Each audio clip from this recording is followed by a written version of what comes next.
Hi viewers. నేను వేదాలకు సంబంధించి దాసరి రంగాచారి గారు తెలుగులో రచించినటువంటివి స్టడీ చేస్తున్నా. అంతకుముందు వేదాలకు సంబంధించిన ఒక అవగాహన అనేది ఉంది.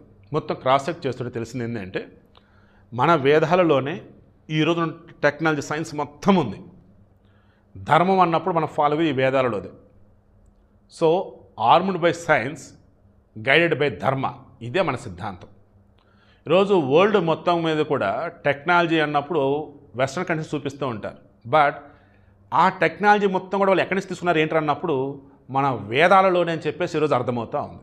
కారణం, భారతీయులని విదేశీయులు పరిపాలిస్తున్న మూమెంట్లో మన వేదాలలో ఉన్నటువంటి నిగూఢమైనటువంటి గొప్పదైనటువంటి దానిలో ఉన్నటువంటి రహస్యాల మొత్తం కూడా ఏమాత్రం కూడా ఇవన్నీ కానీ భారతీయులు కనుక అందుబాటులో కనుక ఉంచితే ఇక భారతీయులు మనం మించిపోతారని చెప్పేసి ఆ వేదాలని అందులో రకరకాలుగా నెగిటివ్ వేలో పోర్ట్రేట్ చేస్తూ కొంతమంది పాశ్చాత్యుల చేత దాన్ని వేరే ఫార్మాట్లకు మార్పించి అందులో ఉన్న అబద్ధాలని నిజమని మనల్ని నమ్మించి మన వేదాలను కూడా మనం తక్కువ తీసుకునేలా చేసింది ఆ మూర్ఖులు. వాళ్ళు మాత్రం ఏం చేశారు, అందులో ఉన్న నిజం ఏదైతే ఉందో ఆ నిజాన్ని వాళ్ళ దేశాల్లో పట్టుకెళ్ళిపోయి ఇక అక్కడి నుంచి మొత్తం డెవలప్ చేయడం మొదలుపెట్టేశారు. మిషన్సా, రాకెట్లా, ఈ విమానాల, ఇంక ఏదైనా.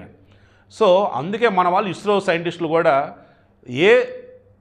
ఏమంటారు దాన్ని రాకెట్ లాంచింగ్ చేసేటప్పుడు కానీ శాటిలైట్ లాంచింగ్ ఈవేళ చూసుకుంటున్నప్పుడు మనం చేస్తే ఒకే ఒకటి, మొత్తం సైన్స్ త్రూ వచ్చేసి మన వాళ్ళు మొత్తం రెడీ చేస్తున్నారు.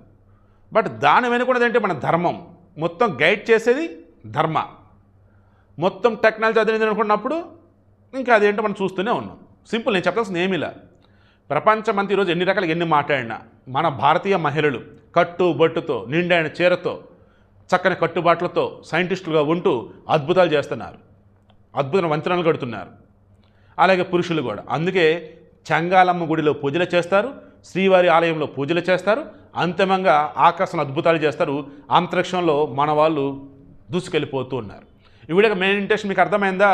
ప్రపంచంలో ఉన్నటువంటి ఈరోజు అత్యాధునికమైన టెక్నాలజీ అంతా కూడా మన వేదాల నుంచి వాళ్ళు తీసుకున్నదే. కావాలంటే మీరు క్రాస్ చెక్ చేసుకోండి. వేదాలలో లేనిదంటూ కూడా ఎక్కడా లేదు.